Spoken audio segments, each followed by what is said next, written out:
السلام عليكم. ما أنت واحد بعدين دور عليك إنه هورتا قبيل كي قبيلته. أول أنا جو كم ده ها ضدك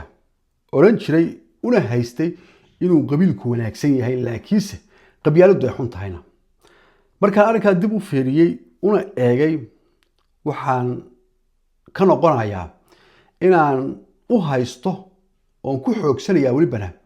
إنه قبيلكو يقبيلة ده لبضو بحمام با. ولي بسكوب بهايهين قبيل شريتان كيسة kuma filla inaad ka faa'iidi wuxuu ku taagan yahay ba isgarashada iyo tolnimada iyo waxay u baahan tahay qabyaalad oo u shidaal ah ama keenaysa ficilkii inaad ku dhaqantiinba saadaradeed labada ma kala maarmaan laakiinse dhibaatooyinkan aanu hadda mar walba u haysano una dhabar saarno qabiilka iyo qabyaaladda Soomaalida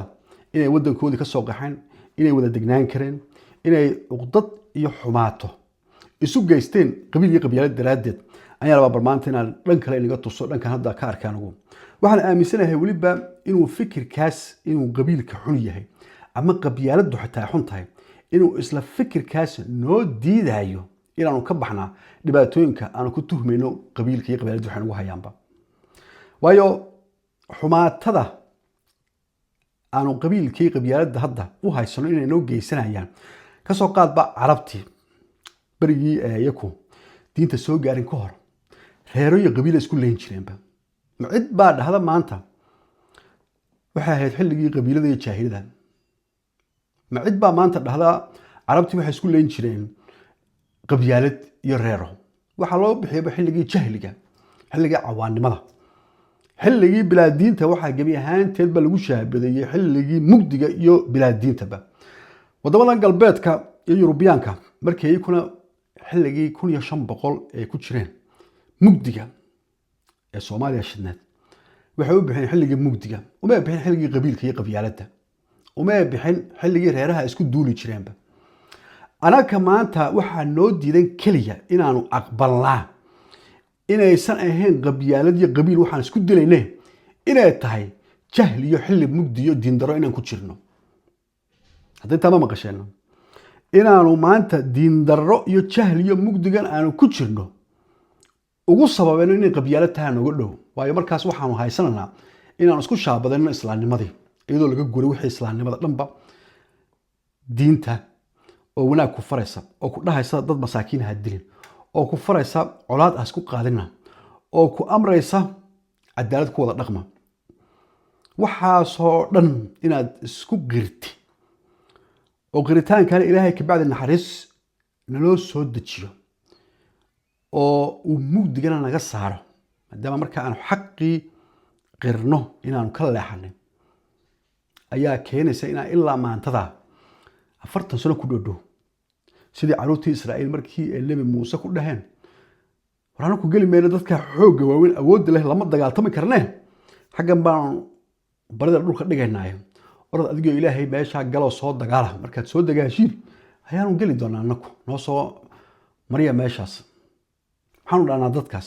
40 sano hadda ku dhownahay inaanu Uganda iyo Kenya iyo Ethiopia iyo Arbahaas iyo Yurubtan ilaa Mareykanka aanu ku nahnay qaxooti markaad joogti Soomaaliya waxaad isku haysatiin inaad qabiil isku haysatiin iyo qabyaalad way waxa diidanta inaad dhehdiba war waxaan aan isku haysanaa waxa weeye jahliga iyo diin darada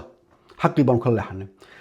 gaalada galbeedka jooga markaad waleysatay war maxay isku dilayaan cilbe isku qowracayaan lacagtii bariiskii iyo qamandidii loo diray ayay isku qabyaaladeen ay haddana ay dhexdooda isu leynayaan awaanimo ku jiraan waa bahalo weey waa xoolo weey waa isla tilmaamaha laftigooda oo ah waxaan ugu yeernaa naka dadka shisheeyaha markay anaka shaqo lagu lahaynba reer hebel soo taqaan oo ka fog markay islaayaan oromaysi qabiil ba isku dileen haddii wali hal deegaan degan yihiinba haddii reer Soomaaliland isla yihiin haddii reer Khaatimo isla yihiin haddii reer Puntland isla yihiin haddii reer Galmudug isla yihiin heeraha kale iyo qabiilooyinka kale iyo degmooyinka kale iyo steedyada kale ba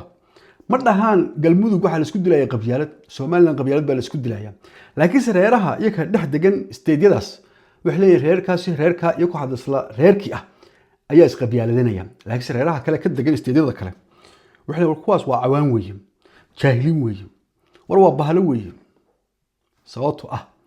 bahalnimadaas cid isku quuraysa iyo diindarada ma jirto markay iyaga ay dhexdooda timaado waxay